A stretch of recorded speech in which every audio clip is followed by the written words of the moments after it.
Hello everyone. Today we will discuss part 4 of topic units and dimension. In part 4 we will learn to convert one system of unit to another.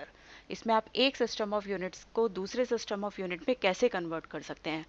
इसके लिए आप जो formula use करेंगे वो आपका हो जाएगा n2 is equal to n1 into m1 upon m2 to the raise a, L1 upon L2 to the raise B, T1 upon T2 to the raise C. यहाँ पर A, B, C की value आप find करेंगे. M1, L1, T1 वो मास, length और time होंगे जो system में आपको गिवन होगा, और आपको N2 की वैल्यू फाइंड करनी होगी. N1 आपको गिवन होगा. सपोज आपको MKS में सिस्टम में कोई यूनिट गिवन है, उससे आपको CGS में बनाना है, तो आप M1 क्या यूज करेंगे, MKS सिस्टम. L1 क्या यूज करेंगे, MKS सिस्टम. T1 क्या होगा, MKS सिस्टम वाला. और M2, L2, T2 ये सब आप CGS सिस्टम के यूनिट्स रखेंगे. इसका मैं एक क्वेश्चन आपको सॉल्व करके दिखाती हूँ. सपोज आपका क्वेश्चन है convert 1 newton into dyne. Convert 1 newton into dyne. Question आपका है कन्वर्ट 1 न्यूटन इनटू डाइन. अब इस क्वेश्चन को सॉल्व करने के लिए आपको ये पता होना चाहिए कि न्यूटन किसका यूनिट है और किस टाइप का, MKS यूनिट है या CGS यूनिट है. आपको ये इतना आपको पता होना चाहिए. किसमें कन्वर्ट करना है, दूसरे सिस्टम ऑफ यूनिट में. इसमें आपका 1 न्यूटन को डाइन में कन्वर्ट करने के लिए इसका सॉल्यूशन भी हम देखेंगे. सॉल्यूशन यहाँ पर आपको न्यूटन किसका यूनिट होता है, फोर्स का. आप लिखेंगे Newton is SI unit of force.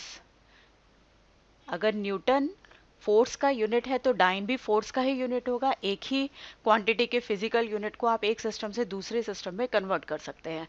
तो न्यूटन अगर फोर्स का यूनिट है तो डाइन भी आपका फोर्स का यूनिट होगा, लेकिन उसका सिस्टम दूसरा होगा.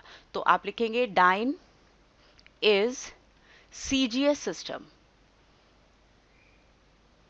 Is CGS system, CGS unit of force.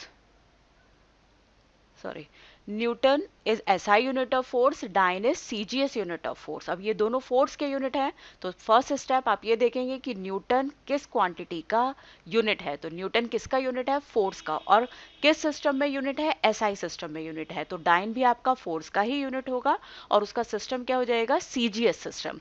तो अब आप क्या करेंगे, फोर्स का डायमेंशन फॉर्मूला फाइंड करेंगे. फोर्स का डायमेंशन फॉर्मूला क्या हो जाएगा, मास इंटू एक्सेलरेशन लेंगे, तो mLT की पावर -2. फोर्स का डायमेंशन फॉर्मूला mLT की पावर -2. इसको हम कंपेयर करेंगे m की पावर a, l की पावर b और t की पावर c से. ये हमने अपनी तरफ से लिया है. डायमेंशनल फॉर्मूला को आप किससे कंपेयर करेंगे, m की पावर a, l की पावर b, t की पावर c से. जब आप दोनों साइड में m की पावर कंपेयर कर रहे हैं तो a की वैल्यू कितनी आ जाएगी, 1. B की वैल्यू कितनी आ जाएगी, 1. और C की वैल्यू कितनी हो जाएगी, -2. दोनों साइड में आपने M की पावर कंपेयर की, L की पावर कंपेयर की और T की पावर कंपेयर की. तो you will get the values of A, B and C. अब N1 आपको देखना है. जो आपका फॉर्मूला है उसमें एक N1 भी यूज कर रहे थे, तो N1 की वैल्यू वो होगी जो आपको क्वांटिटी न्यूटन के आगे गिवन है. तो यहाँ पर कितना गिवन है, 1. तो N1 कितना हो जाएगा, 1. सपोज यहाँ पर 5 गिवन होगा, 5 न्यूटन इंटू डाइन, तो N1 आपका कितना हो जाएगा, 5. सपोज आपको 10 गिवन है, you have to convert 10 newton into dyne, तो ये N1 की वैल्यू कितनी हो जाएगी, 10. अब आपके पास N1 कितना है, 1 है इस क्वेश्चन के अकॉर्डिंग. A कितना है आपका 1, B कितना है 1 और C कितना है -2. अब आप क्या करेंगे, SI सिस्टम और CGS सिस्टम. आपके पास दो सिस्टम है. गिवन सिस्टम क्या है, SI. किसमें कन्वर्ट करना है, CGS में. तो आपको मैंने बताया था जो भी गिवन चीजें होंगी वो आप 1 की टर्म्स में लिखेंगे. तो मास क्या होता है, किलोग्राम. तो m1 कितना हो जाएगा 1 kg। लेंथ का यूनिट एसआई सिस्टम में होता है मीटर, तो L1 कितना हो जाएगा 1 मीटर। टाइम का यूनिट होता है 1 सेकेंड, तो टाइम कितना हो जाएगा T1 is equal to 1 second. किसमें कन्वर्ट करना है सीजीएस में, तो जिसमें कन्वर्ट करना है तो उसको 2 कंसिडर करके चलेंगे। तो सीजीएस सिस्टम में मास का यूनिट क्या होता है ग्राम, तो m2 की वैल्यू कितनी हो जाएगी 1 ग्राम। L2 कितना हो जाएगा, लेंथ मेजर करते हैं सीजीएस सिस्टम में सेंटीमीटर में, तो L2 हो जाएगा आपका 1 सेंटीमीटर। इसी तरह से T2 टाइम आप मेजर करते हैं सेकंड में। एसआई सिस्टम वाला आपने जो आपको गिवन सिस्टम होगा वो 1 की टर्म्स में लेंगे, जिसमें कन्वर्ट करना है उसको आप 2 की टर्म्स में लेंगे। अब आपका फॉर्मूला क्या होता है, N2 is equal to N1 into M1 upon M2 to the raise A, L1 upon L2, L1 upon L2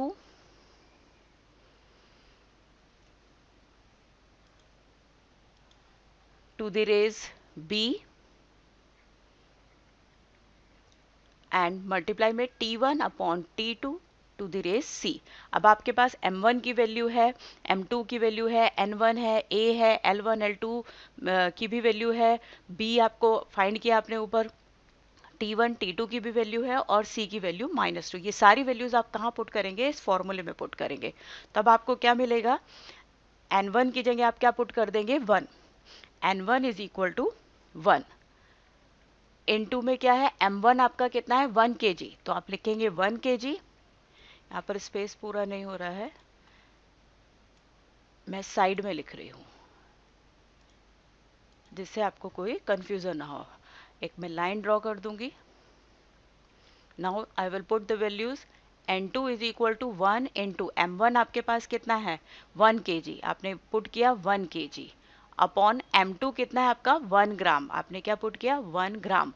power कितना है A और A की वैल्यू कितनी है आपकी 1, तो पावर कितनी हो जाएगी 1।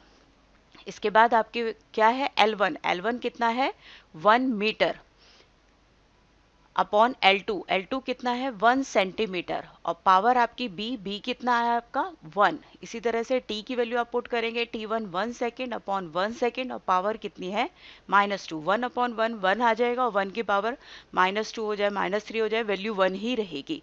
अब आपको क्या करना है 1 इस किलोग्राम को ग्राम में कन्वर्ट करना है, तो 1 किलोग्राम में कितने ग्राम होते हैं 1000 ग्राम, 1 किलोग्राम में 1000 ग्राम हो जाएंगे। तो ये किलोग्राम को ग्राम बनाना है तो 1 किलो की जगह आपने क्या लिख दिया 1000 ग्राम अपॉन 1 ग्राम। पावर कितनी है 1। इसी तरह से मीटर से किस में कन्वर्ट करना है आपको सेंटीमीटर में, तो 1 metre is equal to 100 centimetre upon 1 centimetre और ये टर्म आपका 1 बन जाएगा।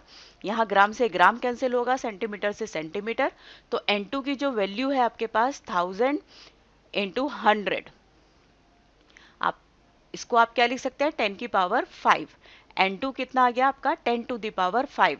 इसका मतलब जो N2 आप फाइंड कर रहे थे 1 न्यूटन में कितने डाइन होंगे 10 टू द पावर 5 डाइन होंगे। तो आप क्या लिखेंगे answer 1 newton is equal to 10 to the power 5 dyne. ये आपका फाइनल रिजल्ट है। एक बार मैं आपको फिर से एक्सप्लेन करूंगी। ये आपको क्या करना है, एक सिस्टम ऑफ यूनिट से दूसरे सिस्टम ऑफ यूनिट में कन्वर्ट करना है। तो सपोज आपको ये 1 न्यूटन को डाइन में कन्वर्ट करना है, तो सबसे पहले आपको पता होना चाहिए कि न्यूटन किसका यूनिट है। न्यूटन किसका यूनिट है आपका फोर्स का, और न्यूटन किस टाइप का यूनिट है SI unit of force. Newton is SI unit of force, तो इसका मतलब डाइन भी आपका एसआई यूनिट ऑफ फोर्स होगा, सॉरी सीजीएस यूनिट फोर्स का होगा, लेकिन सिस्टम दूसरा होगा। न्यूटन अगर एसआई में है तो डाइन किस में है सीजीएस सिस्टम में, फोर्स का ही यूनिट है। आप जिस क्वांटिटी के ये दोनों यूनिट हैं, सेम क्वांटिटी के यूनिट होंगे, उसका डायमेंशन फॉर्मूला फाइंड करेंगे, फिर अपनी तरफ से m की पावर a, l की पावर b, t की पावर c से कंपेयर करके दोनों साइड जब आप कंपेयर करेंगे m, l और t की पावर को, तो आपके पास a, b और c की वैल्यू आ जाएगी। फिर n1 आपका वो होता है जितना अमाउंट आपको कन्वर्ट करना होता है। यहाँ 1 न्यूटन को डाइन में कन्वर्ट करना है तो n1 कितना हो गया 1। सपोज आपको 7 न्यूटन को कन्वर्ट करना होगा तो कितना हो जाएगा 7। अगर 35 न्यूटन को कन्वर्ट करना होगा तो N1 हो जाएगा 35। फिर जो सिस्टम आपको गिवन है, यहाँ पर आपको SI सिस्टम गिवन है, तो SI सिस्टम M1 लेंगे, L1 लेंगे, T1। M1 की वैल्यू मास SI सिस्टम में किलोग्राम में पढ़ा जाता है, लेंथ मीटर में पढ़ी जाती है और टाइम सेकेंड में पढ़ा जाता है। इसी तरह से CGS सिस्टम को आप क्या लेंगे, जिस सिस्टम में कन्वर्ट करना है उसको 2 लेके चलेंगे, तो M2 कितना हो जाएगा, ग्राम में पढ़ते हैं सीजीएस सिस्टम में। L2 कितना हो जाएगा, 1 सेंटीमीटर। T2 कितना हो जाएगा, 1 सेकेंड। ये सारी वैल्यूज आप कहाँ पुट करेंगे, आपके फॉर्मूले में, जो कि एक सिस्टम ऑफ यूनिट से दूसरे सिस्टम ऑफ यूनिट में कन्वर्ट करने का फॉर्मूला है या इक्वेशन है। यहाँ पर सारी वैल्यूज पुट करेंगे और आपको फाइनल N2 पता चल जाएगा। तो ये जो N2 है वो क्या है कि 1 न्यूटन में कितने डाइन होंगे, 10 टू द पावर 5 डाइन होंगे। एक क्वेश्चन और इसका हम सॉल्व करेंगे। convert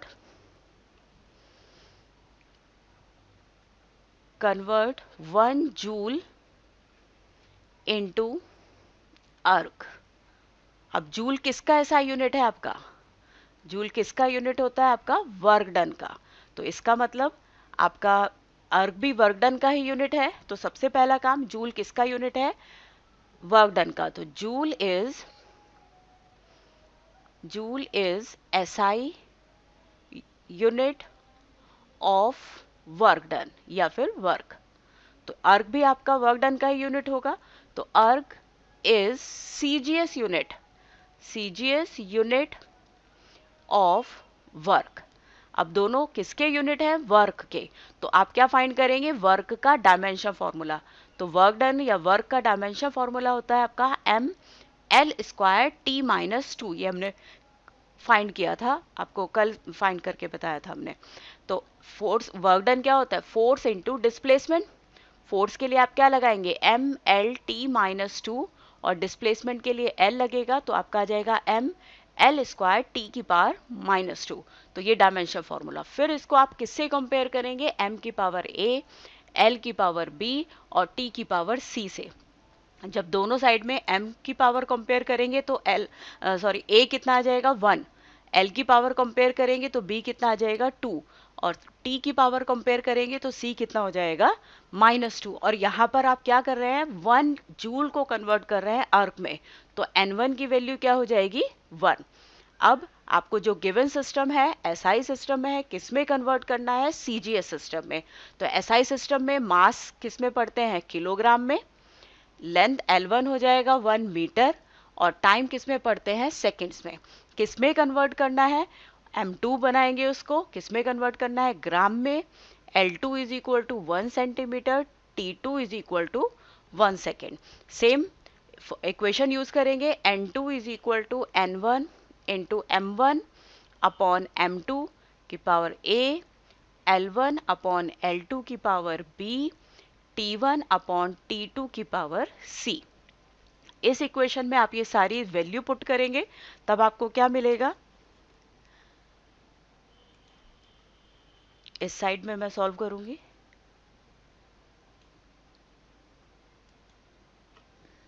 यहां मैं वैल्यूज पुट करूंगी। N2 कितना हो जाएगा, N2 is equal to N1 की जगह आ जाएगा 1। M1 कितना हो जाएगा आपका, M1 हो जाएगा 1 किलोग्राम अपॉन M2 कितना हो जाएगा, 1 ग्राम। और पावर कितना है, A की वैल्यू कितनी है, 1। L1 कितना हो जाएगा, 1 मीटर। L2 कितना हो जाएगा, 1 सेंटीमीटर। पावर कितनी हो जाएगी, B की वैल्यू है 2। T1 कितना हो जाएगा, 1 सेकेंड। T2 1 सेकेंड और पावर कितनी हो जाएगी, -2। N2 is equal to 1। अब आपको क्या करना है, SI सिस्टम को CGS में कन्वर्ट करना है। इसका मतलब किलोग्राम की जगह आपको क्या चाहिए, ग्राम। तो 1 किलोग्राम में कितने ग्राम हो जाएंगे, 1000 ग्राम अपॉन 1 ग्राम, पावर 1 है। इसी तरह से 1 मीटर में कितने सेंटीमीटर, 100 सेंटीमीटर अपॉन 1 सेंटीमीटर। ये आपका 1 बन जाएगा, 1 अपॉन 1, पावर -2 है या 3 है तो वो आपका 1 ही बन जाएगा। Then you will get 1 into 1000। यहाँ L की पावर 2 था तो 100 अपॉन 1 सेंटीमीटर स्क्वायर हो जाएगा। 1000 इंटू 100 स्क्वायर है तो आपने 100 को 2 बार मल्टीप्लाई कर दिया। तो आपका N2 की जो वैल्यू आ जाएगी कितनी हो जाएगी, 10 टू द पावर 7। आपका इसका मतलब 1 जूल में कितने अर्क हो जाएंगे, 1 joule is equal to 10 to the power 7 erg. अगर आपको यहाँ 1 जूल की जगह सपोज आपको क्या गिवन है, 7 जूल को आपको कन्वर्ट करना है, 7 जूल इनटू अर्क, तो आपको कहीं कुछ क्वेश्चन में चेंज नहीं करना, केवल n1 की वैल्यू आपकी क्या हो जाएगी, 7 हो जाएगी, और आंसर आपका क्या हो जाएगा, 7 joule is equal to 7 into 10 to the power 7 erg. इसी तरह से मैंने न्यूटन में भी बताया था, 1 newton is equal to 10 to the power 5 dyne है।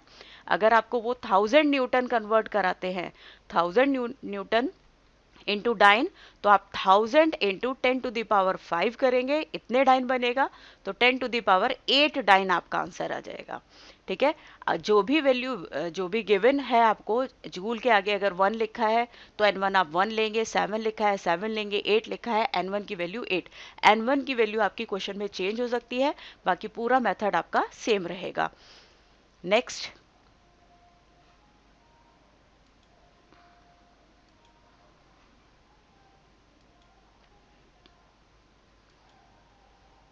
नेक्स्ट हेडिंग है इसमें लिमिटेशन ऑफ डायमेंशनलाइसिस। लिमिटेशन का मतलब होता है आप डायमेंशनलाइसिस कहाँ यूज नहीं कर सकते। It does not give the information about the dimensional constant.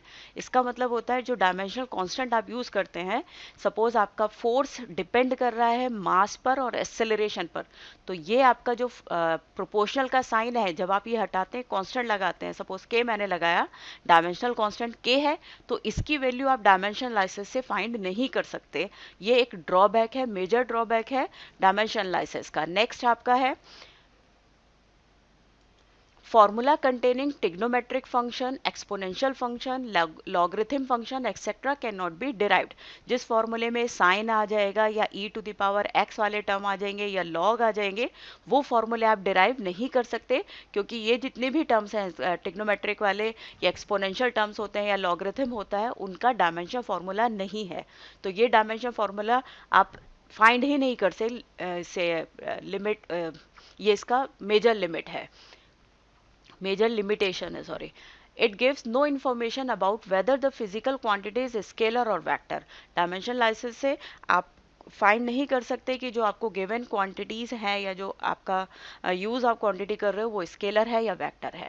Last है it can not be use to derive the composite relation. Composite relation जहां पर आपका प्लस या माइनस का साइन या complicated simple relation F is equal to M में आप derive कर सकते हैं, लेकिन कंपोजिट रिलेशन आप प्लस या माइनस का साइन कहाँ मतलब कैसे आएगा आप नहीं इसमें सजेस्ट कर सकते।